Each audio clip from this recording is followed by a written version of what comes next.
The lord. హల్లెలూయా, హల్లెలూయా. ప్రభువునందు ప్రియ దేవుని జనాంగమా, ప్రభువును రక్షకుడైన యేసుక్రీస్తు ప్రభుల వారి ప్రశస్త నామమున మీకు శుభములు తెలియజేస్తూ ఉన్నాను. నేటి వాక్య ధ్యానము కొరకు మిమ్మల్ని ప్రేమతో ఆహ్వానిస్తూ నేటి దినమునకే ఏర్పాటు చేయబడిన లేఖనమును చదువుకుందాము. యోహాను సువార్త 4వ అధ్యాయము 1 నుండి 26వ వచనం వరకు దేవుని వాక్యాన్ని ధ్యానం చేద్దాం.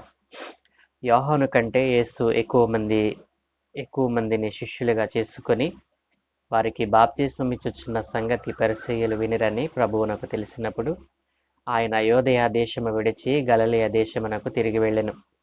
ఆయనను యేసే బాప్తిస్మం ఇయ్యలేదు గాని ఆయన శిష్యులు ఇచ్చుచుండిరి. ఆయన సమరయ మార్గమున వెళ్ళవలసి వచ్చెను గనుక యాకోబు తన కుమారుడైన యోసేపుకిచ్చిన భూమి దగ్గరనున్న సమరయలోని సుకార్ అను ఒక ఊరికి వచ్చెను. అక్కడ యాకోబు బావి ఉండెను గనుక యేసు ప్రయాణము వలన అలసియున్న రీతినే ఆ బావి యొద్ద కూర్చుండెను. అప్పటికి ఇంచుమించు 12 గంటలాయెను. సమరయ స్త్రీ ఒకతే నీళ్లు చేదుకొనుటకు అక్కడికి రాగా యేసు నాకు దాహనముకిమ్మని ఆమెను అడిగెను. ఆయన శిష్యులు ఆహారము కొనుటకు ఊరిలోనికి వెళ్ళియుండిరి. ఆ సమరయ స్త్రీ, యూదుడవైన నీవు సమరయ స్త్రీనైన నన్ను దాహమునకిమ్మని ఎలాగూ అడుగుచున్నావని ఆయనతో చెప్పెను. ఎలయనగా యూదులు సమరయులతో సాంగత్యము చేయరు. అందుకు యేసు, నీవు దేవుని వరమును నాకు దాహమునకిమ్మని నిన్ను అడుగుచున్నవాడెవడో అదియు ఎరిగియుంటే నీవు ఆయనను అడుగుదువు, ఆయన నీకు జీవజలమిచ్చునని ఆమెతో చెప్పెను. అప్పుడు ఆ స్త్రీ, అయ్యా, ఈ బావి లోతైనది, చేదుకొనుటకు నీకేమీయూ లేదే. ఆ జీవజలము ఎలాగు నీకు దొరుకును? తానును తన కుమారులను పశువులను ఈ బావి నీళ్లు త్రాగి మాకిచ్చిన మన తండ్రి అయిన యాకోబు కంటే నీవు గొప్పవాడవా అని ఆయనను అడిగాను. అందుకు యేసు, ఈ నీళ్లు త్రాగు ప్రతివాడు మరలా దప్పుకుంటాడు. నేనిచ్చు నీళ్లు త్రాగువాడెప్పుడునూ దప్పికొనడు. నేను వానికిచ్చు నీళ్లు నిత్య జీవమునకై వానిలో ఊరెడి నీటి బుగ్గగా ఉండునని ఆమెతో చెప్పాను. ఆ స్త్రీ ఆయనను చూచి, అయ్యా, నేను దప్పికొనకుండునట్లును చేదుకొనుటకింత దూరము రాకుండునట్లును ఆ నీళ్లు నాకు దయచేయమని అడుగగా యేసు, నీవు వెళ్ళి నీ పెనిమిటిని పిలుచుకుని ఇక్కడికి రమ్మని ఆమెతో చెప్పెను. ఆ స్త్రీ, నాకు పెనిమిటి లేడనగా యేసు ఆమెతో, నాకు పెనిమిటి లేడని నీవు చెప్పిన మాట సరియే. నీకు 5 పెనిమిట్లుండిరి. ఇప్పుడు ఉన్నవాడు నీ పెనిమిటి కాడు. సత్యమే చెప్పితివనెను. అప్పుడు ఆ స్త్రీ, అయ్యా, నీవు ప్రవక్తవని గ్రహించుచున్నాను. మా పితరులు ఈ పర్వతమందు ఆరాధించిరి గాని ఆరాధింపవలసిన స్థలము యెరూషలేములో ఉన్నదని మీరు చెప్పుదురని ఆయనతో అనగా యేసు ఆమెతో ఇట్లనెను, అమ్మా, ఒక కాలము వచ్చుచున్నది, ఆ కాలమందు ఈ పర్వతము మీదనైనను యెరూషలేములోనైనను మీరు తండ్రిని ఆరాధింపరు. నా మాట నమ్ముము. మీరు మీకు తెలియని దానిని ఆరాధించువారు, మేము మాకు తెలిసిన దానిని ఆరాధించువారము. రక్షణ యూదులలో నుండియే కలుగుచున్నది. అయితే యథార్థముగా ఆరాధించువారు ఆత్మతోనూ సత్యముతోనూ తండ్రిని ఆరాధించు కాలము వచ్చుచున్నది. అది ఇప్పుడును వచ్చేయున్నది. తన్ను ఆరాధించువారు అట్టివారే కావాలనని తండ్రి కోరుచున్నాడు. దేవుడు ఆత్మ గనుక ఆయనను ఆరాధించువారు ఆత్మతోనూ సత్యముతోనూ ఆరాధింపవలననెను. ఆ స్త్రీ ఆయనతో, క్రీస్తనబడిన మెస్సయ వచ్చునని నేను ఎరుగుదును. ఆయన వచ్చినప్పుడు మాకు సమస్తమును తెలియజేయునని చెప్పగా యేసు, నీతో మాట్లాడుచున్న నేనే ఆయనని ఆమెతో చెప్పాను. ప్రభువునందు ప్రియ దేవుని జనాంగమా, చదువుకోబడిన ఈ లేఖన భాగము కొరకై ప్రార్థన చేద్దాం. మమ్మల్ని మిక్కిలిగా ప్రేమించుచున్న మా ప్రియపరలోకపు తండ్రి, సర్వోన్నతుడా, పరిశుద్ధుడా, జీవము కలిగిన దైవ, నీకు స్తోత్రాలు నాయన. ఏ మంచి లేని మా జీవితంలో మరొక నూతన దినాన్ని అనుగ్రహించినందుకే మీకు స్తుతులు చెల్లిస్తూ చదువుకునబడిన ఈ లేఖనమును మా కొరకు దీవించుమని యేసు నామమున అడుగుచున్నాము తండ్రి. ఆమేన్, ఆమేన్, ఆమేన్. ప్రభువునందు ప్రియ దేవుని జనాంగమా, నేటి వాక్య ధ్యానము కొరకు మిమ్మల్ని ప్రేమతో ఆహ్వానిస్తూ ఉన్నాను. యోహాను సువార్త 4వ అధ్యాయంలో మరి యేసు ప్రభుల వారు మరి సమరయ స్త్రీ సంభాషణ మనం ఇక్కడ మరి ముఖ్యంగా చూడగలము. యేసుక్రీస్తు ప్రభుల వారు సమరయ స్త్రీతో సంభాషించినటువంటి విషయము మరి 4వ అధ్యాయంలో, యోహాను సువార్త 4వ అధ్యాయమును పరిచయమును మనం చేసినట్లయితే మరి 1వ వచనం నుండి 26వ వచనం వరకు యేసు ప్రభువు సమరయ స్త్రీ సంభాషణ మనకు అక్కడ కనిపిస్తుందండి. అలాగే 27వ వచనం నుండి మరి 42వ వచనం వరకు సమరయ స్త్రీ సమరయలో అనేటువంటి తన సుకారను అనే గ్రామంలోనికి వెళ్ళి తన సాక్ష్యాన్ని తన గ్రామానికి చెప్పిన సాక్ష్యము మరి మనకు కనబడతా ఉంది. మరి 43వ వచనం నుండి 54వ వచనం వరకు మనం చూసినట్లయితే యేసు ప్రభువు చేసినటువంటి మరి రెండవ సూచక క్రియ మనకు కనబడుతుంది. కాబట్టి నా ప్రియ దేవుని జనాంగమా, యోహాను సువార్త 4వ అధ్యాయంలో మరి 1వ వచనం నుండి 26వ వచనం వరకు ఉన్నటువంటి మరి యేసు ప్రభుల వారు మరి సమరయ స్త్రీ వారిద్దరి మధ్య జరిగినటువంటి సంభాషణను మనం ఈ రోజున ధ్యానం చేద్దాం. నా ప్రియ దేవుని జనాంగమా, యేసు ప్రభు మరి తన సువార్త పనిలో మరి సమరయ మార్గమున వెళ్ళవలసి వచ్చింది. ఆ సమరయ మార్గమున వెళ్ళినప్పుడు ఆయన యాకోబు బావి, ఆయన సమరయ పట్టణానికి దగ్గరగా ఉన్నటువంటి సుకారు అనేటువంటి ఒక మరి ఊరిలోనికి ఆయన వచ్చి అక్కడ యాకోబు బావి ఉంటే ఆ బావి దగ్గర కూర్చోవడం జరిగింది. యేసు ప్రభు వారు మరి ప్రయాణం వలన అలసి ఉన్న రీతిని ఆ బావి వద్ద కూర్చున్నప్పుడు మరి సమరయ పట్టణంలో నుండి సమరయ పట్టణంలో నుండి ఆ సమరయ స్త్రీ ఒకతే నీళ్లు చేదుకొనుటకు అక్కడికి రాగా యేసు నాకు దాహమునకిమ్మని ఆమెను అడుగుతారు. ఆయన శిష్యులేమో ఆహారం కొనటానికి ఊరిలోనికి వెళతారు. 8వ వచనంలో శిష్యులు ఊరిలోనికి వెళ్ళినప్పుడు 9వ వచనంలో ఆ సమరయ స్త్రీ మరి యేసు ప్రభులతో మాట్లాడుతున్నటువంటి మాట, యూదుడివైన నీవు సమరయ స్త్రీనైన నన్ను దాహమునకిమ్మని ఎలాగూ అడుగుచున్నావని ఆయనతో చెప్పాను. ఎలా అనగా యూదులు సమరయులతో సాంగత్యము చేయరు. నా ప్రియ దేవుని జనాంగమ, ఈ 9వ వచనంలో సమరయ స్త్రీ యేసు ప్రభుతో అంటున్నటువంటి మాట, యూదుడివైన నీవు సమరయ స్త్రీనైన నన్ను ఎలాగూ దాహమునకిమ్మని అడుగుచున్నావు అని యేసు ప్రభుతో అంటూ, యూదులు సమరయులతో సాంగత్యము చేయరు కదా అని మరి సమరయ స్త్రీ మాట్లాడినట్లుగా మనం చూడగలం.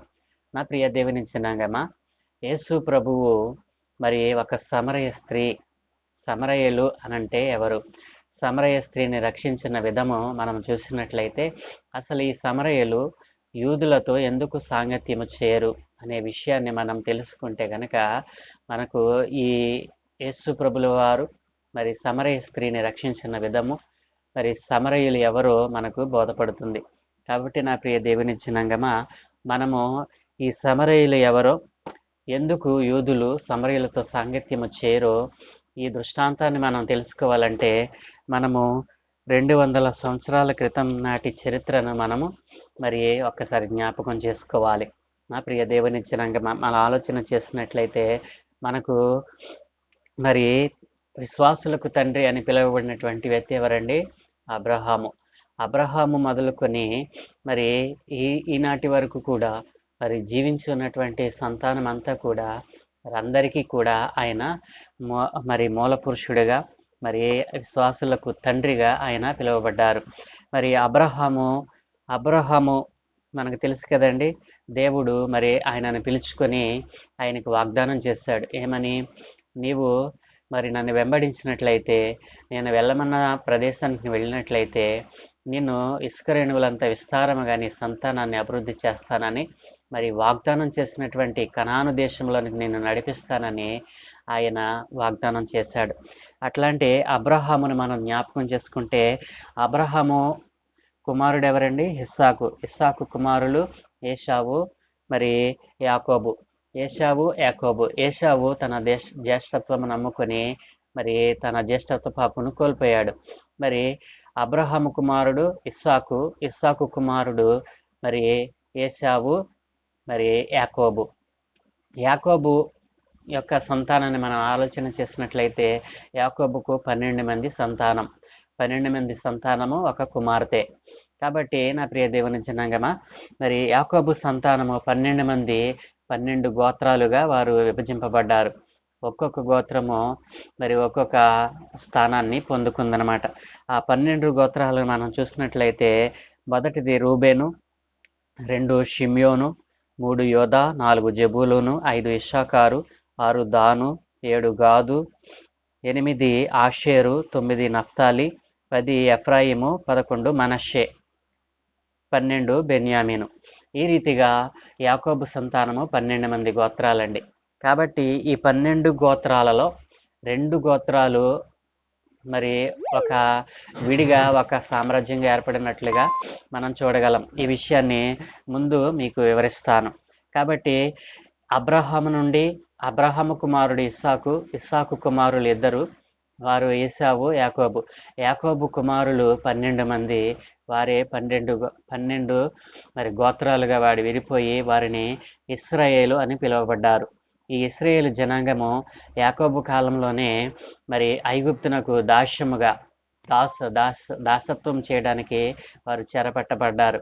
మరి ఐగుప్తు దేశంలో వారు బానిసలుగా 430 సంవత్సరాలు అక్కడ జీవించారు.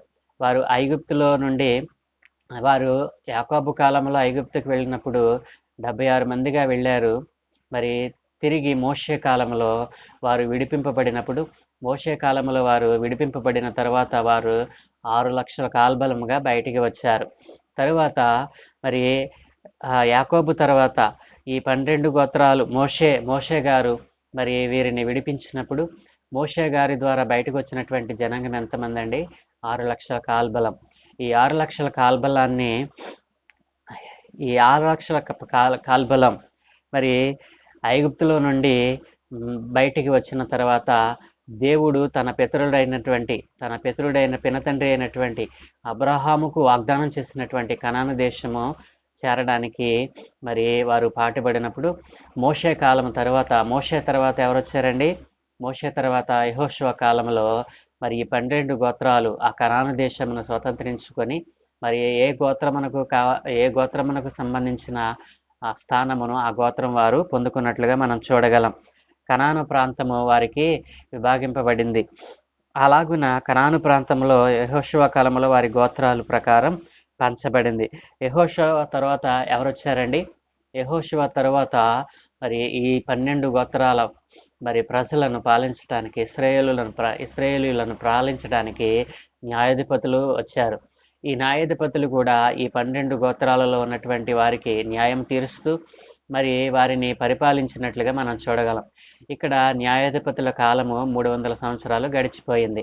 ఈ 300 సంవత్సరాల కాలం తర్వాత మరి న్యాయాధిపతుల తర్వాత ఎవరు వచ్చారండి? రాజులు వచ్చారు. ఈ రాజులలో మరి ఇశ్రాయేలులకు మొదటి రాజు ఎవరు? సౌలు రాజు. ఈ సౌలు రాజు మరి 40 సంవత్సరాలు ఇశ్రాయేలు సామ్రాజ్యాన్ని పరిపాలించాడు. ఇతని కాలంలో గొడవ రాలేదండి. ఇతని తర్వాత రాజు అయినది ఎవరండి? మరి దావీదు గారు. సౌలు తర్వాత రాజు దావీదు కూడా 40 సంవత్సరాలు మరి దేవుని యొక్క ప్రజలను, ఇశ్రాయేలు జనాంగాన్ని పాలించాడు. ఇతని రాజ్యంలో కూడా, ఇతని కాలంలో కూడా గొడవ రాలేదండి. ఇతని తర్వాత ఇతని కుమారుడైనటువంటి సొలొమోను రాజయ్యాడు. ఇతని కాలంలోనే గొడవ ఏర్పడింది. ఇతని కాలంలోనే మరి ఇందాక చెప్పాను కదండి, 12 గోత్రాలలో 10 గోత్రాలు ఒక సామ్రాజ్యంగాను, 2 గోత్రాలు మరి ఒక సామ్రాజ్యంగాను ఏర్పడినట్లుగా మనం చూడగలం. ఎందుకు మరి ఇతని సొలొమోను కాలంలో మరి 12 గోత్రాలు విడగొట్టబడ్డాయో ఇప్పుడు మీకు చెప్తాను. మరి సొలొమోను అనేక మంది స్త్రీలను పెళ్లి చేసుకున్నాడు. సుమారు 1000 మందికి పైగా మరి అన్య దేశపు స్త్రీలను పెళ్లి చేసుకున్నప్పుడు ఆ అన్య దేశపు స్త్రీలు తన భార్యలు మరి సొలొమోను మనస్సును అన్య దేవతల తట్టు త్రిప్పారు. కాబట్టి దేవుడు కోపగించుకొని మరి సొలొమోనుతో అంటాడు కదా, నీ రాజ్యమును మరి నీ చేతిలో నుండి తీసివేయబడినప్పుడు 2గా విభాగిస్తానని దేవుడు సెలవిచ్చాడు. అందుకనే ఇందాక నేను చెప్పినట్లుగా 12 గోత్రాలు ఏదైతే ఇందాక మీకు చెప్పానో ఆ 12 గోత్రాలలో మరి రూబేను, షిమ్యోను, జెబూలూను, ఇశ్శాఖారు, దాను, గాదు, ఆషేరు, నప్తాలి, ఎఫ్రాయిము, మనష్షే, మరి బెన్యామీను, ఇట్లా ఈ 12 గోత్రాలలో 10 గోత్రాలు మాత్రమే, 10 గోత్రాలు ఒక సామ్రాజ్యంగాను, మరి యోధా, బెన్యామీను అనేటువంటివి మరి ఒక సామ్రాజ్యంగా ఏర్పడినట్లుగా మనం చూడగలం. ఎవరి కాలంలో ఇవి విభాగింపబడినాయి అంటే సొలొమోను గారి కాలంలో ఇవి విభాగింపబడలేదు.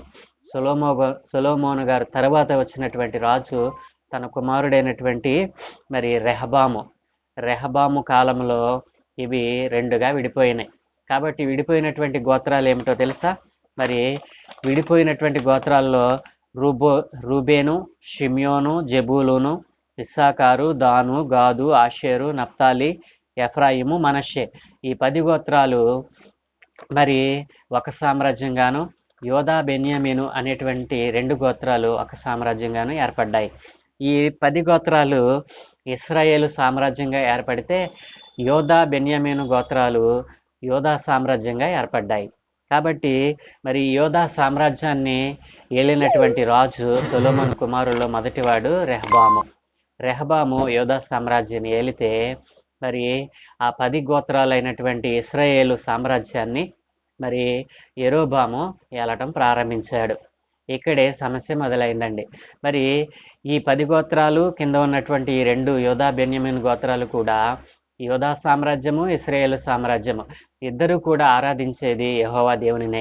అయితే వారికి పండగలు మరి దహన బలులు వారికి సంబంధించినటువంటి దహన బలులను దేవుని ఆరాధించడానికి ఏదైనా పండగ వస్తే పైన ఉన్నటువంటి ఇశ్రాయేలు సామ్రాజ్యం వారు, కింద ఉన్నటువంటి యోధా సామ్రాజ్యం వారు ఇద్దరు కూడా మరి వీళ్ళకిద్దరికి మధ్యలో ఉన్నటువంటి యెరూషలేము దేవాలయానికి వచ్చి వారి పండుగలను ఆచరించేవారు. పస్కా పండుగను మరి దహన బలులను అర్పించడం కానీ చేసేటువంటి వారు. అయితే ఈ విషయాలన్నిటిని గమనించినటువంటి ఇశ్రాయేలు సామ్రాజ్యాన్ని పరిపాలిస్తున్నటువంటి యెరోబోము మరి ఒక చెడ్డ ఆలోచన చేసి ప్రతిదానికి మనము యెరూషలేము దేవాలయానికి వెళతామేంటి అని చెప్పి ఆ 10 గోత్రపు ఇశ్రాయేలు జనాంగాన్ని ఆయన ఏం చేశాడంటే మరి ఆ దేవాలయంలోనికి వెళ్లకుండా పండగలకు, పబ్బాలకు మరి దహన బలులు అర్పించడానికి మరి యెరూషలేము దేవాలయానికి వెళ్లకుండా ఏం చేశాడంటే ఆ పైన ఒక దూడను, కింద ఒక దూడను ఏర్పాటు చేసి ఉన్నత స్థలముల మీద వాటిని నిలబెట్టాడు. ఉన్నత స్థలాలను ఏర్పాటు చేసి అక్కడ ఒక దూడను చేసి వాటికే బలిచ్చినట్లుగా మరి ఒక గుడిలను కట్టి ఉన్నత స్థలాలను ఏర్పాటు చేశాడనమాట. అప్పుడు ఏం చేశారంటే ఈ ఇశ్రాయేలు జనాంగం మరి యెరూషలేము దేవాలయంకు రాకుండా, యెహోవా దేవునిని ఆరాధించకుండా అన్య దేవతల తట్టు వారు మనసులను తిప్పివేసుకున్నారు. కేవలము ఇశ్రాయేలు సామ్రాజ్యాన్ని పరిపాలిస్తున్నటువంటి యెరోబోము మరి ఇశ్రాయేలు జనాంగాన్ని ఆ రీతిగా మరి అన్య దేవతల తట్టు వారిని తిప్పినట్లుగా మనం చూడగలం. నా ప్రియ దేవుని జనాంగమా, ఆలోచన చేసినట్లయితే ఈ యెరోబోము మొదలుకొని మరి ఇశ్రాయేలు సామ్రాజ్యాన్ని పరిపాలించినటువంటి చివరి రాజు అయినటువంటి హోషియా వరకు కూడా మనం ఆలోచన చేసినట్లయితే ఎవరు దేవునికి అనుకూలంగా నడిచిన వారు కాదండి. ఈ యెరోబోము మొదలుకొని హోషియా వరకు 19 మంది రాజులు మరి ఇశ్రాయేలు సామ్రాజ్యాన్ని పరిపాలించినట్లుగా మనం చూడగలం. ఈ 19 మంది రాజుల్లో ఎవ్వరూ కూడా మరి దేవుని యొక్క నామాన్ని అనుసరించినట్లుగా మనం చూడగలం. అలాగనే యోధా సామ్రాజ్యాన్ని కూడా 20 మంది రాజులు పరిపాలించారు. అయితే ఇక్కడ పైన ఉన్నటువంటి విధముగా ఇక్కడ లేరు. కొంతమంది మంచి రాజులు కూడా యోధా సామ్రాజ్యాన్ని పరిపాలించినట్లుగా మనం చూడగలం. అయితే ఇక్కడ ఇందులో కొంతమంది మరి మంచి రాజులు, చెడ్డ రాజులు కూడా ఉన్నారు. అయితే ఈ విధంగా వారు యెహోవా దేవునిని ఆరాధిస్తూ ఉన్నప్పుడు ఆ ప్రక్కనే ఉన్నటువంటి అష్షూరు సామ్రాజ్యము మరి 10 గోత్రాలు కలిగినటువంటి ఇశ్రాయేలు సామ్రాజ్యం మీద మరి యుద్ధం చేస్తుందన్నమాట. ఎప్పుడైతే అష్షూరు రాజు ఇశ్రాయేలు మీద యుద్ధం చేస్తాడో అక్కడ ఉన్నటువంటి ఆ 10 గోత్రాల వారిని చెదరగొడతాడనమాట. అలా చెదరగొట్టినప్పుడు ఇశ్రాయేలు జనాంగము సామ్రాజ్యంలోని ప్రజలందరూ చెల్లాచెదరైపోతారు. కాబట్టి అక్కడ ఖాళీ ఏర్పడినప్పుడు ఈ అష్షూరు రాజు ఏం చేస్తాడంటే అష్షూరు రాజు ఇశ్రాయేలు సామ్రాజ్యం మీద మరి యుద్ధం చేసి అక్కడ వారిని చెదరగొట్టిన తర్వాత అతడు కొంతమంది మరి జనాంగాన్ని, కొన్ని తెగల వారిని మరి ఇశ్రాయేలు సామ్రాజ్యంలో కలుపుతాడనమాట. ఆ కలపబడినటువంటి వారు ఎవరంటే మనం ఇక్కడ చూసినట్లయితే బైబిల్ గ్రంథంలో 2వ రాజుల గ్రంథము 17వ అధ్యాయము 2వ రాజుల గ్రంథము 17వ అధ్యాయము 22వ వచనంలో మనం చూసినట్లయితే, ఇశ్రాయేలు వారు యెరోబాము చేసిన పాపములలో దేనిని విడువక వాటిని అనుసరించుచు వచ్చిరి గనుక తన సేవకులైన ప్రవక్తల ద్వారా యెహోవా సెలవిచ్చిన మాట చొప్పున ఆయన ఇశ్రాయేలు వారిని తన సముఖములో నుండి వెళ్ళగొట్టెను. ఆ హేతువు చేత వారు తమ స్వదేశములో నుండి అష్షూరు దేశములోనికి చెరగొని పోబడిరి. నేటి వరకు వారు అచ్చటనే ఉన్నారు. నా ప్రియ దేవుని జనాంగమా, ఎప్పుడైతే అష్షూరు రాజు ఇశ్రాయేలు సామ్రాజ్యం మీద దాడి చేస్తాడో అక్కడ వారు చెదరగొట్టబడ్డారు. ఆ చెదరగొట్టబడిన తర్వాత ఆ ఇశ్రాయేలు సామ్రాజ్యంలో కొంతమందిని అష్షూరు రాజు మరి చేర్చుతాడనమాట. అట్లా చేర్చిన వారిలో అష్షూరు రాజు మరి ఇశ్రాయేలు సామ్రాజ్యంలో చేర్చిన వారు ఎవరనగా, మరి 24వ వచనంలో అష్షూరు రాజు బబులోను, కూత, అవ్వ, హామాతు, షెఫర్యీము అను దేశముల నుండి జనులను రప్పించి ఇశ్రాయేలు వారికి మారుగా షోమ్రోను పట్టణములలో ఉంచాను. ఇక్కడ ఒక విషయాన్ని మీకు చెప్పడం మర్చిపోయాను. ఇక్కడ 10 గోత్రాలు ఇశ్రాయేలు సామ్రాజ్యంగాను, మరి 2 గోత్రాలు మరి యోధా సామ్రాజ్యంగాను ఏర్పడినాయని చెప్పాను కదూ. ఈ 10 సామ్రాజ్యాలకు మరి 10 గోత్రాలకు మరి ఇశ్రాయేలు సామ్రాజ్యానికి రాజధానిగా ఒకప్పుడు తిర్సా అనే ఉండేది. అది ఇప్పుడు షోమ్రోనుగా మార్చబడిందనమాట. కాబట్టి ఇశ్రాయేలు సామ్రాజ్యానికి రాజధానిగా షోమ్రోను పట్టణమును చెప్తారు. అలాగే యోధా సామ్రాజ్యానికి రాజధానిగా జెరూషలేమును చెప్తారు. నా ప్రియ దేవుని జనాంగమ, మరి ఈ రీతిగా అష్షూరు రాజు మరి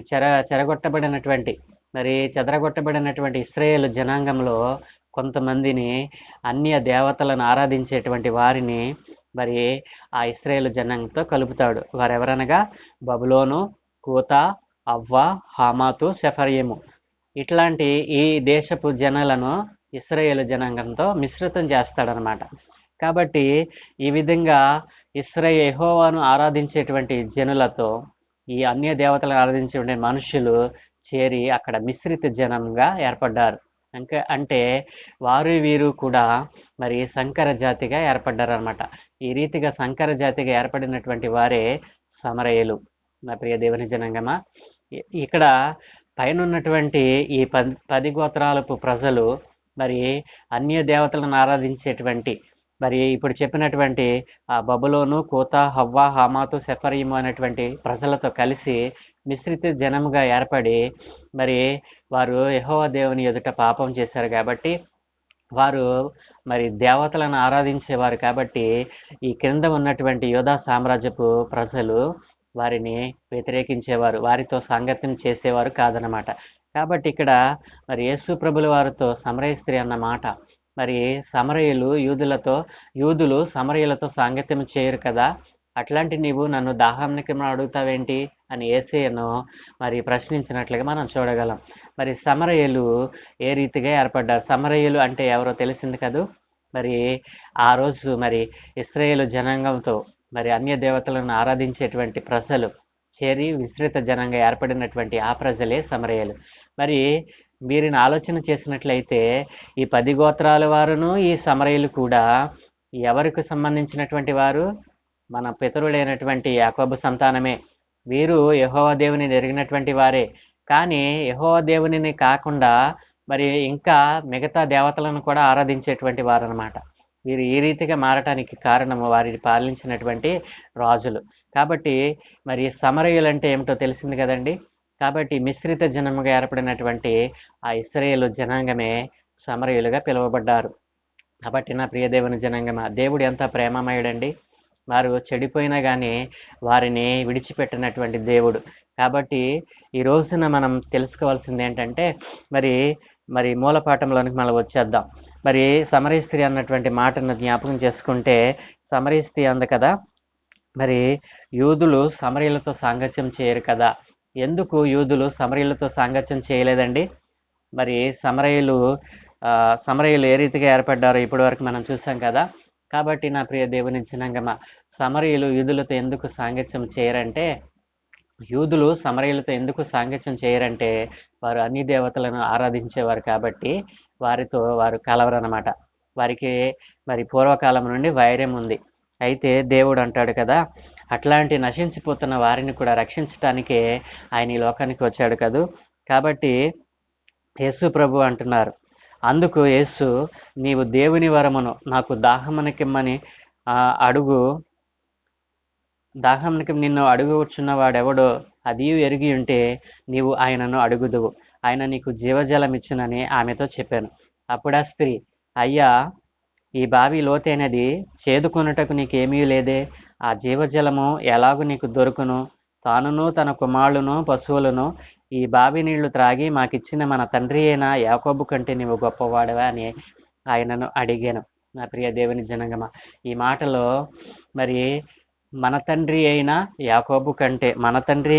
యాకోబు కంటే నీవు గొప్పవాడువా? మన తండ్రి అని అంటే ఈ సమరయ స్త్రీ భక్తి కలిగినటువంటి స్త్రీ, మరి యెహోవా దేవుని ఎరిగినటువంటిదే అని మనం గ్రహించాలి.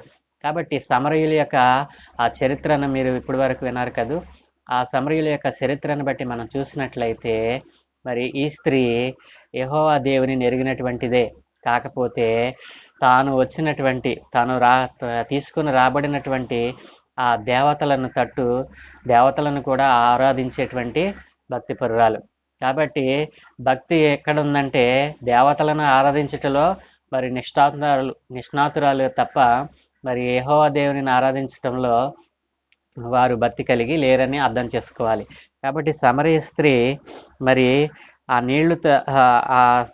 నీళ్లు తనకిమ్మని దేవుడు అడిగినప్పుడు మరి యూదులు సమరయులతో సాంగత్యం చేయరు కదా.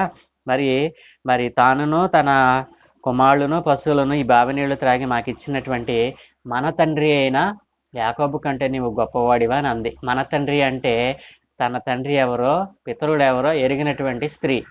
కాబట్టి నా ప్రియ దేవుని జనాంగమా, యేసు ప్రభుల వారు మరి అన్నాడు కదా, మరి నేను అందుకు యేసయ్య అన్నారు, ఈ నీళ్లు త్రాగు ప్రతివాడు మరలా దప్పికొంటాడు, నేనిచ్చు నీళ్లు త్రాగువాడు ఎప్పుడునూ దప్పికొనడు అంటాడు. ఆ మాటకు సమరయ స్త్రీ అంటుంది కదా, ప్రభువా అయ్యా అంటుంది. అక్కడేమో ఫస్ట్ సారి ఏమంది, నీవు యూదుడివై ఉండి నీవు సమరయ స్త్రీని నన్ను అని అంది. అక్కడ మరి ఏకవచనంతో సంబోధించినట్లుగా మనం చూడగలం. కిందకి వచ్చేటప్పటికి ఆయన మాటలు విన్నటువంటి ఆమెలో మరి మార్పు కనపడతా ఉంది. అయ్యా, నేను దప్పికొనకుండునట్లును చేదుకొనుటకు ఇంత దూరం రాకుండానట్లును ఆ నీళ్లు నాకు దయచేయమని అడుగగా, యేసు నీవు వెళ్ళి నీ పెనిమిటిని పిలుచుకొని ఇక్కడికి రమ్మని ఆమెతో చెప్తాడు. ఆ స్త్రీ అంటది కదా, నాకు పెనిమిటి లేడు అని యేసయ్యతో చెప్పినప్పుడు యేసు ప్రభుల వారు అంటారు, యేసు ఆమెతో, నాకు పెనిమిటి లేడని నీవు చెప్పిన మాట సరియే, నీకు 5 పెనిమిట్లు ఉండేది, ఇప్పుడు ఉన్నవాడు నీ పెనిమిటి కాడు, సత్యమే చెబుతావని అంటాడు. నా ప్రియ దేవుని జనాంగమా, ఆలోచన చేయండి. చాలా వాక్య ధ్యానాలలో మనం వింటూ ఉంటాం, సమరయ స్త్రీ అంటే మరి వ్యభిచారి అని, సమరయ స్త్రీ అంటే మరి 5 భర్తలను ఉంచుకొని మరి 6వ భర్తను కూడా మరి ఉంచుకున్నట్లుగా చెప్తా ఉంటారు. నా ప్రియ దేవుని జనాంగమా, ఇందాక సమరయుల చరిత్ర నేను చెప్పినప్పుడు మీకు ఒక విషయాన్ని జ్ఞాపకం చేయాలి. మరి సమరయులు ఏ రీతిగా మరి ఏర్పడ్డారు అని అంటే, మరి ఇశ్రాయేలు జనాంగంతో 10 గోత్రాలు కలిగినటువంటి ఇశ్రాయేలు జనాంగంతో ఆ మిశ్రిత జనముగా ఏర్పడినటువంటి వారు, మరి అష్షూరు రాజు ఎప్పుడైతే మరి ఇతర దేవతలను ఆరాధించేటువంటి వారిని ఇశ్రాయేలు జనాంగంతో మరి మిశ్రితం చేస్తాడో, మరి ఆ ఇశ్రాయేలు జనాంగంలో కలిసినటువంటి ఆ మిశ్రిత జనం ఎవరండి? బబులోను, కూత, అవ్వ, హామాతు, సెఫర్యీము, ఈ జాతులు వారు ఇశ్రాయేలు జనాంగంతో కూడినప్పుడు వారితో పాటు వారు ఆరాధించేటువంటి దేవతలను కూడా మరి వారు తీసుకుని వచ్చారండి. కాబట్టి నా ప్రియ దేవుని జనాంగమా, ఆ 5 జాతుల వారు మరి 5 దేవతలను వారు తీసుకుని వచ్చినట్లుగా మనం చూడగలం. మరి రాజుల గ్రంథము 2వ రాజుల గ్రంథము 17వ అధ్యాయము, మరి ఇక్కడ మనం చూసినట్లయితే 29వ వచనం దగ్గర నుండి మనం చూసినట్లయితే మరి 30వ వచనము, మరి బబులోను వారు సుక్కోత్ పెనోతు అనేటువంటి దేవతను, కూతావారు నెర్గలు దేవతను, హామాతు వారు ఆషిమా దేవతను, అవీయులు నిబ్హాజు దేవతను, తర్తాకు దేవతను, ఎవ ఎవరు వారి దేవతను ఎవరు వారి దేవతను పెట్టుకొనుచుండరి, ఎవరి దేవతను వారు పెట్టుకొనుచు ఉండారు. సెపర్వీయులేమో మరి అద్రెమ్మెల్లుకు అనెమ్మెల్లుకు అనేటువంటి దేవతలను వారు తీసుకొని రావటం జరిగింది. నా ప్రియ దేవుని జనాంగమ, యేసు ప్రభు అంటాడు కదా, ఆ జీవజలం నీకు ఇస్తాను, నీ వెళ్ళి నీ పెనిమిటిని తీసుకుని రమ్మన్నప్పుడు ఆమె నాకు పెనిమిటి లేడని చెప్పినప్పుడు యేసు ఏమంటారంటే, నీకు 5 పెనిమిట్లుండిరి, అయితే ఇప్పుడున్నవాడు కూడా నీ వాడు కాదు అని దేవుడు అన్న మాటలో ఉన్నటువంటి అర్థము. నా ప్రియ దేవుని జనాంగమా, చాలామంది మరి సమరయ స్త్రీని వ్యభిచారి అని అంటారు. కానీ ఇక్కడ మనం ఆలోచన చేసినట్లయితే మరి సమరయ స్త్రీ వ్యభిచారి అయితే, మరి 5 భర్తలను మార్చినటువంటి స్త్రీ అయితే, తాను ఊరిలోకి వెళ్ళి మరి నేను మెస్సయ్యను కనుగొన్నానంటే ఎవరైనా వింటారా? ఆలోచన చేయండి. మరి సమరయ స్త్రీ యొక్క 5 పెనిమిట్లు ఎవరో మనం ఇప్పుడు ధ్యానం చేద్దాం. సమరయ స్త్రీ యొక్క 5 పెనిమిట్లు ఎవరో తెలుసండి? మరి అషూరు రాజు చేత ఇశ్రాయేలు 10 గోత్రాలలో కలపబడినటువంటి ఆ 5 జాతుల వారు, 5 దేవతలను వారితో తీసుకుని వచ్చినట్లుగా మనం చూడగలం. ఆ 5 ఎవరండి? మొదటి వారు బబులోను, రెండవ వారు కూత, మూడవ వారు అబీయులు, 4 హామాతు వారు, 5 సెపరయీము అన్నటువంటి వారు. ఈ 5 కూడా మరి బబులోను వారేమో మరి సుక్కోత్ బెనోతు అనేటువంటి దేవతను, మరి బబులోను అనేటువంటి జాతి సుక్కోత్ బెనోతు అనేటువంటి దేవతను తీసుకుని వచ్చినట్లుగా మనం చూడగలం. అలాగనే కోతవారు నెర్గలు అనేటువంటి దేవతను మరి తీసుకుని వచ్చినట్లుగా మనం చూడగలం. హవీయులు నెబాజు అనేటువంటి దేవతను తీసుకుని వచ్చినట్లుగా మనం చూడగలం. హామాతు అషీమా దేవతను వారు తెచ్చుకున్నట్లుగా మనం చూడగలం. సెఫరీం అనేటువంటి వారు అద్రెమెలెకు అనెమ్మెలెకు అనేటువంటి దేవతను మరి వారు తీసుకుని వచ్చి ఇశ్రాయేలు జనాంగంతో జీవించినట్లుగా మనం చూడగలం. వారు యెహోవా దేవునితో పాటు ఈ ఇతర దేవతలను కూడా ఆరాధించేవారు అనమాట. కాబట్టి యేసు ప్రభువు నీకు 5 పెనిమిట్లుండిరి అనేటువంటి మాటలో ఉన్నటువంటి అర్థం మరి ఇక్కడ మనం చూసినట్లయితే ఆ సమరయ స్త్రీ యొక్క 5 పెనిమిట్లు ఎవరో తెలుసా? ఈ 5 దేవతలు అనమాట. ఈ 5 దేవతలు ఇక్కడ మనం ధ్యానతలను తీసుకుని వచ్చి ఈ 5 జాతుల వారు, 5 వారి దేవతలను తీసుకుని వచ్చి ఇశ్రాయేలు జనాంగంతో మిశ్రిత జన్మగా ఏర్పడి సమరయులుగా ఏర్పడ్డారు. కాబట్టి యేసు ప్రభువు 5 పెనిమిట్లను తీసుకుని రమ్మని చెప్పినటువంటి ఆ ఉద్దేశంలో మనం ఆలోచన చేసినట్లయితే ఇక్కడ సమరయ స్త్రీ వ్యభిచారి స్త్రీ కాదండి. ఆమె ఈ 5 దేవతలను ఆరాధించేటువంటి ఒక భక్తి గల స్త్రీ. మరి యెహోవా దేవుని ఎరిగినటువంటిదే కానీ మరి ఈ 5 దేవతలను మరి ఆరాధించినటువంటి స్త్రీగా మనం చెప్పుకోవచ్చు. ఈ 5 దేవతలు పేర్లు కూడా మనకు తిరగట్లేదండి నోటికి. కాబట్టి నా ప్రియ దేవుని జనాంగమా, 5 పెనిమిట్లు ఉన్నారంటే ఆమె ఎంతో వ్యభిచారి అని అర్థం కాదు. కాబట్టి నా ప్రియ దేవుని జనాంగమా, ఆలోచన చేయండి. ఈ 5 దేవతలను ఆరాధించినటువంటి స్త్రీ ఇప్పుడు 6వ దేవతను కూడా ఆరాధిస్తానికి మరి పురుకొల్పబడి ఉన్నదనమాట. కాబట్టి దేవుడు ఆమెతో అంటాడు కదా, నీవు సత్యమే చెప్పావు, నీకు 5 పెనిమిట్లు అనే మాట నిజమే, ఇప్పుడున్నవాడు కూడా నీ వాడు కాదు అని ఆయన చెప్తూ అంటాడు. అమ్మా మరి ఆమె అంటుంది, మా పితరులు ఈ పర్వతమందు ఆరాధించిరి కానీ ఆరాధింపవలసిన స్థలము యెరూషలేములో ఉన్నదని మీరు చెప్పుదురు అని ఆయన తన్నప్పుడు యేసు ప్రభులు వారు అంటారు, అమ్మా ఒక కాలము వచ్చుచున్నది, ఆ కాలమందు ఈ పర్వతము మీదనైనను యెరూషలేములోనైనను మీరు తండ్రిని ఆరాధింపరు. నా మాట నమ్ము, మీకు తెలియని దానిని ఆరాధించేవారు మేము మాకు తెలిసిన దానిని ఆరాధించువారు అంటాడు దేవుడు. కాబట్టి తెలియని దానిని ఆరాధించేటువంటి వారు సమరయులు, తెలిసిన దానిని ఆరాధించేటువంటి వారు మరి యోధా జనాంగము. కాబట్టి దేవుడు అంటాడు కదా, రక్షణ యూదులలో నుండే కలుగుచున్నది.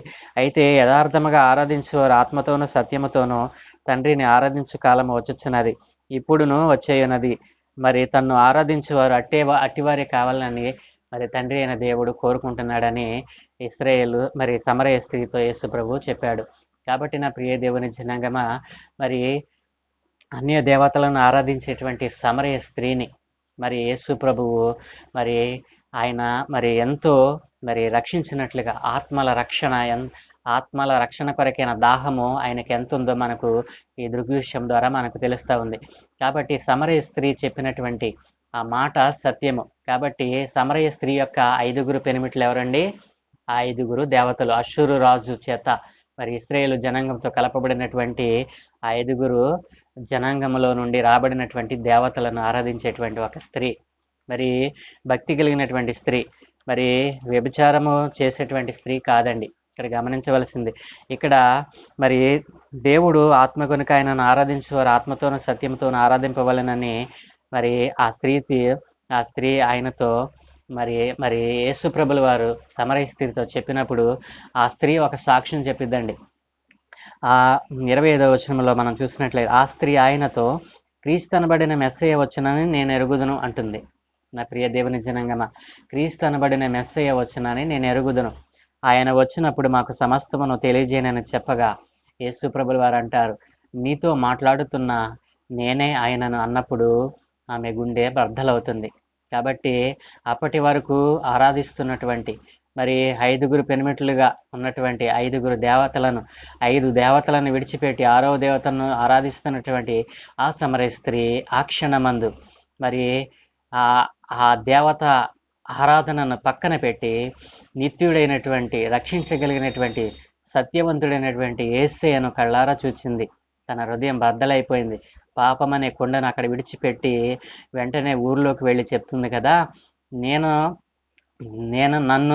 నేను చేసిన నా జీవితాన్ని గురించి చెప్పినటువంటి వ్యక్తిని నేను కనుగొన్నాను, ఆయన మెస్సయ్య కాడని సాక్ష్యం ఇచ్చింది.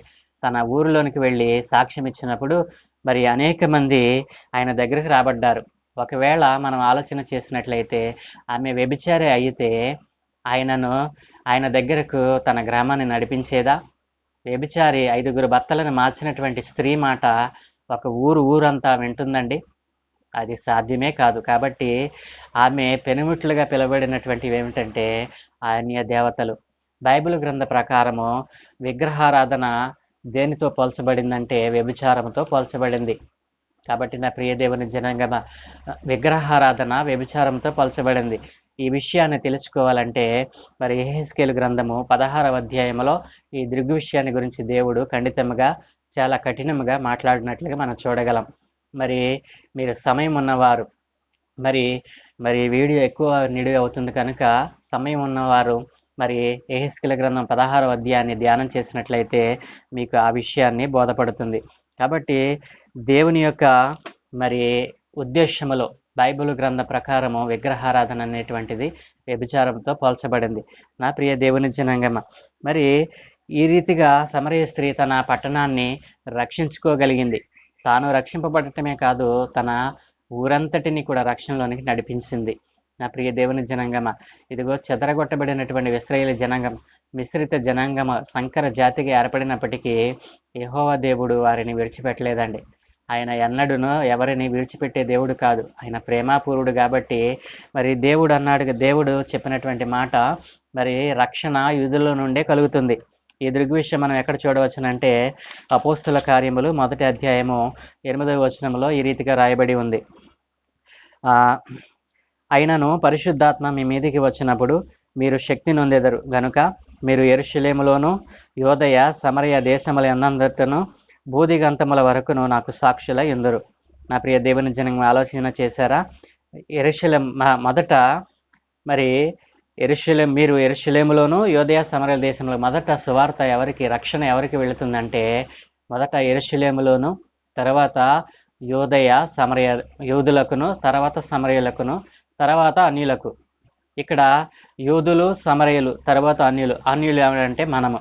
కాబట్టి రక్షణ మన దగ్గరికి అన్యులమైనటువంటి మన దగ్గరికి వచ్చింది. అది 2000 సంవత్సరముల క్రితమే మన దగ్గరికి వచ్చి మనల్ని రక్షించింది. మరి యూదుల నుండే రక్షణ మనకు కలుగుతుందని దేవుడు చెప్పాడు కదా. ఆ మాట మరి యేసు ప్రభుల వారి తర్వాత మరి సమరయ పట్టణానికి వెళ్ళి సువార్త ప్రకటించినట్లుగా మరి పిలుపు తన శిష్యుడైనటువంటి యేసు ప్రభుల వారి శిష్యుడైనటువంటి పిలుపు మరి సమరయ పట్టణంలోకి వెళ్ళి సువార్త ప్రకటించినట్లుగా మరి అపోస్తుల కార్యములు 8వ అధ్యాయంలో మనం చూడగలం.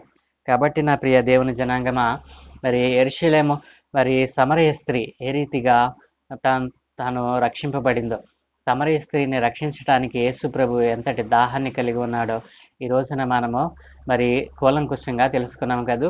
మరి సమరయులు అంటే ఎవరు, వారి చరిత్ర ఏమిటి, మరి యేసు ప్రభు సమరయ స్త్రీని ఎందుకు రక్షించాడు, యూదులు మరి సమరయులతో ఎందుకు సాంగత్యం చేయరో అనేక దృగ్ విషయాలను ఈ రోజున మనం నేర్చుకున్నాం కదూ. మనం నేర్చుకున్నటువంటి ఈ పాఠాన్ని మీ దగ్గరే ఉంచుకొనకుండా మీరు నేర్చుకున్నటువంటి ఈ సత్యాన్ని మరి సమరయ స్త్రీని రక్షించగలటానికి యేసు ప్రభులు వారు మరి ఎంతగా దాహం కలిగి ఉన్నారో, మరి నశించిపోతున్నటువంటి ఆత్మలను కొరకైన దాహము మీరును కలిగి ఉండాలని దేవుడు ఈ రోజున మీకు తెలియచేసి ఉన్నాడు. కాబట్టి అలాంటి హృదయము, అలాంటి మనస్సు దేవుడు మీకు అనుగ్రహించునుగాక. ఆమేన్. ప్రార్థన చేద్దామా. మమ్మల్ని మిక్కిలిగా ప్రేమించుచున్న మా ప్రియ పరలోకపు తండ్రి, సర్వోన్నతుడా, పరిశుద్ధుడా, మీకు స్తోత్రాలు నాయన. ఏ మంచి లేని మా జీవితంలో మరొక నూతన దినాన్ని అనుగ్రహించినందుకే మీకు స్తోత్రాలు. ఈ రోజున సమరయ స్త్రీతో మీ సంభాషణను మరి సమరయులు మరి యూదులు సమరయులతో ఎందుకు సాంగత్యము చేయరు అయ్యా, మీరు కూలంకుషంగా మాతో మాట్లాడారు. అయినా ఈ సత్యమును తెలుసుకొని సమరయ స్త్రీ అంటే వ్యభిచారి కాదని, మరి అన్య దేవతలను ఆరాధించేటువంటి వ్యక్తి అని ఈ రోజున మీరు మాకు తెలియపరిచారు నాయన. అలాగుననే తండ్రి, మరి బైబిల్ గ్రంథ ప్రకారం మరి విగ్రహారాధన అంటే మరి వ్యభిచారంతో పోల్చబడిందని మరి గ్రంథస్థములో మరి ఈ గ్రంథములో రాయబడింది. కాబట్టి నైనా ఈ రోజున మరి తెలియని దానిని ఆరాధించేటువంటి వారు ఈ లోకంలో అనేక మంది ఉన్నారు నాయన. అయ్యా, మేమైతే నిజమైన దేవునిని, సత్యవంతుడైన దేవునిని, మరి సజీవుడైన దేవునిని ఆరాధిస్తున్నాము గనుక అలాగునని అందరూ కూడా నాయన తెలియబడని దానిని ఆరాధిస్తున్న వారు తెలియబడిన దానిని ఆరాధించే వారికి మారటానికి సహాయం దయచేయమని ఈ రోజున నీ నామమున ప్రభు అడుగుచున్నామనైనా. ఎంతమంది అయితే నీ నామమును ఎరగకుండా నాయన ఇదిగో తండ్రి తమ హృదయాలను, దేహాలను మరి వ్యర్థపరుచుకుంటూ ఉన్నారు. వారి ఆలోచనలు మార్చండి నాయన, వారికి జ్ఞానాన్ని కలుగ చేయమని. ఇక ఇదిగో సమరయ స్త్రీ ఏ రీతిగా తన ఊరినంతటినీ కాపాడుకుందో, తన ఊరి జనాంగాన్ని మరి యేసయ్య దగ్గరికి నడిపించిందో, అలాగున సమరయ స్త్రీ కలిగినటువంటి మనస్సు, ఆ మారు మనస్సునైనా ఈ రోజున నీ నామం ఎరిగిన వారు అనేక మందికి కలుగునట్లుగా సహాయం దయచేయమని, వారు రక్షింపబడటయే కాదు అనేకులను రక్షణలోనికి తెచ్చినట్లుగా వారికి మనసును పుట్టించమని ఈ రోజున మీరు మాతో మాట్లాడే మీ దృగ్విషయాలు అనేక మందికి నాయన తెలపబడినట్లుగా నాయన నీవే కార్యము జరిగించమని, అన్ని విషయాలలో నీవే మహిమ, ఘనత, ప్రభావం పొందుకోమని ఈరోజు మేము చేయు ప్రయత్నములను అయా మా ఉద్యోగములను, ప్రయత్నాలను సమస్తాన్ని మీరు దీవించమని ఈ రోజునైనా మేము చేయు పనులన్నిటి మీద మీకు అనుదృష్టి ఉంచి మీ దూతల కాపుదలు అనుగ్రహించి నీవే మహిమ పొందుకోమని యేసు ప్రభుల వారి దివ్యనామమున ప్రార్థించి వేడుకుంటూ ఉన్నాము తండ్రి. Amen, amen, amen.